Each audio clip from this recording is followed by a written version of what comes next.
Hoje vou te dar 5 razões do porquê algumas conversas depois de dar match nunca viram encontro e viram só enrolação ou o famoso ghosting. Ao final deste vídeo, você vai entender por que isso acontece, onde a sua conversa parou e o que fazer para a próxima virar encontro marcado. Começa pela razão que ninguém suspeita, porque ela parece o contrário de um problema. Você trocou 200 mensagens com ela, você sabe o nome do cachorro dela, sabe do chefe chato, sabe o que ela odeia comer e ela sabe a mesma coisa de você. Aí você chama para sair e vem vamos ver, ou não vem nada. Como é que 200 mensagens não foram suficientes? Foram suficientes para uma coisa e 0 para outra. 200 mensagens deram para ela um monte de informação sobre você e nenhuma prova de você. Pensa no que é uma mensagem de texto. É um retângulo branco com letras dentro. No texto, qualquer pessoa pode ser qualquer pessoa. Dá para ser engraçado escrevendo e mudo na vida real. Dá para ser calmo escrevendo e um desastre pessoalmente. Todo mundo sabe disso. Então, quando ela pensa em sair com você, ela não tá calculando se gosta de você. Ela tá calculando o risco de passar uma hora sozinha com um estranho que ela nunca ouviu falar.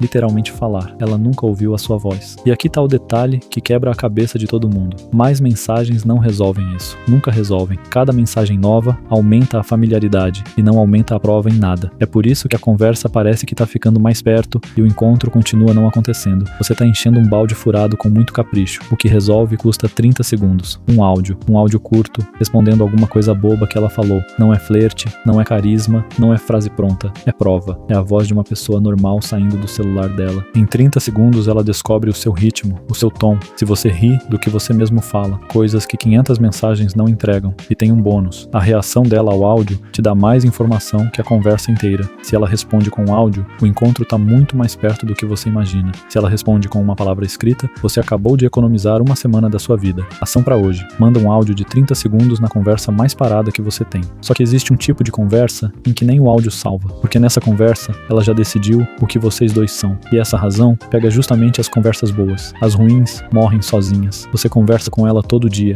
faz semanas, talvez meses. Bom dia, como foi o trabalho? Dormiu bem? Ela responde sempre. Ela até puxa assunto às vezes. E se alguém te perguntar o que vocês dois são, você não sabe responder. Ela sabe. Toda conversa que dura muito tempo vira uma categoria. Ela deixa de ser o começo de alguma coisa e vira uma coisa em si. A gente conversa. Pronto, virou isso. E a gente conversa é um lugar confortável, previsível e sem risco nenhum. Agora presta atenção, porque isso aqui é o contrário do que você imagina. Você acha que quanto mais tempo vocês conversam, mais fácil fica chamar ela para sair. É o oposto. Quanto mais tempo essa conversa dura, mais caro fica para ela dizer sim. Porque no dia que ela aceita sair com você, ela põe em risco a única coisa que já funciona. Se o encontro for ruim, ela não perde só o encontro. Ela perde o cara que manda bom dia todo dia. E ela gosta desse cara. Não do jeito que você queria, mas gosta. Então a resposta mais segura, mais confortável e mais gentil que ela pode dar é continuar exatamente igual. Isso não é rejeição, isso é conservação. Por isso as conversas mais longas e mais quentinhas são as que menos viram encontro. Elas não estão falhando, elas estão sendo muito bem sucedidas em ser aquilo que elas viraram. E tem um combustível específico que mantém esse contrato vivo e você usa ele todo dia sem perceber. São as perguntas de manutenção. Bom dia, tudo bem? Como foi seu dia? Já almoçou? Essas perguntas têm uma função só, provar que a conversa continua viva. Elas não te levam a lugar nenhum, elas só mantêm o cano ligado. Uma conversa passa 6 meses assim e não anda 1 centímetro. Faz o teste agora. Sobe a conversa de vocês e conta quantas mensagens são só manutenção.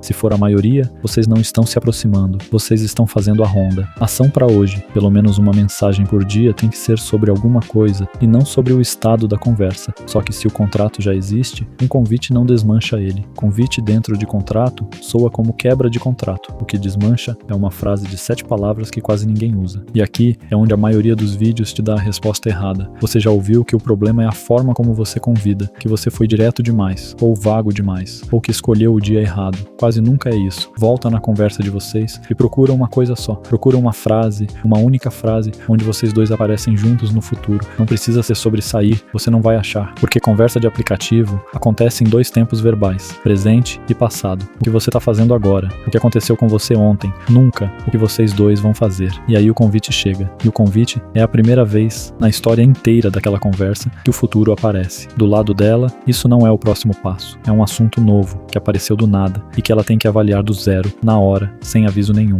Convite nenhum sobrevive sendo a primeira menção ao futuro. Não porque foi mal escrito, porque chegou sozinho. O que os caras que conseguem encontro fazem é ridículo de simples. Eles falam do futuro antes de pedir qualquer coisa. Sem data, sem lugar, sem compromisso, sem pergunta. Isso aqui é o pré-convite. Ela fala que odeia comida japonesa. Você responde, isso é um problema sério, porque eu ia te arrastar para um lugar que só tem peixe cru. Acabou. acabou. Não tem data, não tem pergunta, mas agora existe um futuro na mesa com vocês dois dentro. Ela reclama do café horroroso do trabalho. Um dia a gente vai tomar um café de verdade e você vai ficar com raiva de todos os outros. Zero compromisso, zero risco, e o futuro passou a existir. E isso não é desculpa para esticar a conversa. O pré-convite cabe nas mensagens que você já ia mandar mesmo. Faz isso uma ou duas vezes e o convite deixa de ser um assunto novo. Ele vira a confirmação de uma coisa que já estava flutuando ali. A distância entre quer sair comigo e então aquele lugar do peixe cru sexta é gigante. Um é uma proposta, o outro é uma continuação. E o pré-convite ainda te dá um teste de graça. Olha o que ela faz com ele. Se ela entra na brincadeira e constrói em cima, o sim já aconteceu, só falta marcar. Se ela responde kkk e muda de assunto, você descobriu isso sem gastar um convite. Ação pra hoje, uma frase no futuro, com a gente dentro e sem data nenhuma. E quando ela entra na brincadeira, você ganha a coisa mais frágil do aplicativo inteiro. Um sim, frágil, porque quase ninguém sabe que o sim é a parte que quebra. Você chamou, ela topou, ficou pra quinta. Na quarta, ela some. Ou manda, essa semana ficou corrida, bora remarcar. E você chama isso de ghosting. Não foi ghosting. Uma parte enorme do que os homens chamam de ghosting é um plano que nunca teve peso nenhum. Pensa comigo. O que exatamente ela teria que desmarcar? Não tinha reserva, não tinha horário fechado, não tinha uma decisão que ela participou, tinha uma intenção escrita dentro de um aplicativo com um cara que ela nunca viu. Cancelar isso custa zero. E coisa que custa zero é a primeira coisa que cai da agenda de qualquer pessoa. Chega a quinta, ela tá cansada e do lado de sofá tem sair com um estranho. O sofá ganha sempre. Não porque ela não queria, porque não ir não custava nada. Então a pergunta virou outra. Como é que um plano ganha peso sem você parecer intenso? Peso não é entusiasmo. Peso é ela ter feito alguma coisa, uma decisão pequena, uma informação que ela deu. Me fala um horário que funciona pra você. Já é peso. Ela decidiu. E o mais forte de todos, reserva. E aqui tem uma coisa que parece contradição e não é. O convite tem que ser fácil de aceitar. O plano tem que ser difícil de cancelar. Antes do sim você tira peso. Depois do sim você põe. Agora o erro que quase todo mundo comete nesses 2 ou 3 dias. Você ganhou o sim, ficou animado e continuou conversando igual antes. Todo dia, o dia inteiro, até quinta. Isso destrói o encontro de 2 formas ao mesmo tempo. Primeira, você gasta o encontro antes dele acontecer. Os assuntos bons, as histórias boas, tudo já foi. Vocês chegam na mesa e o encontro vira reprise. Segunda, e essa é pior, cada mensagem excelente sobe a régua que a quinta-feira vai ter que alcançar. Você passa 3 dias construindo uma versão de você que só existe escrita. E aí chega o cara de verdade, que precisa competir com ela. E tem o último erro dessa janela, que parece educação e a sabotagem pura. Na quarta, 2 dias antes, você manda, continua de pé? Você acabou de reabrir uma decisão que já estava fechada. Ela decidiu na segunda. Agora ela tá decidindo de novo, cansada, numa quarta-feira à noite. Confirmar no mesmo dia é logística. Confirmar 2 dias antes é ansiedade. E decisão fechada não se reabre, se adiciona detalhe. Descobrir que tem estacionamento na esquina, faz o mesmo trabalho e não pede nada de volta. Confirma sem perguntar. E se ela adiar mesmo assim, olha uma coisa só. Ela ofereceu outro dia? Se ofereceu, o plano tá vivo e você só responde fechado. Se não ofereceu, o plano morreu ali. E reclamar não ressuscita ele. Quem reage mal a um adiamento, transforma o adiamento em cancelamento. Ação pra hoje. No seu próximo sim,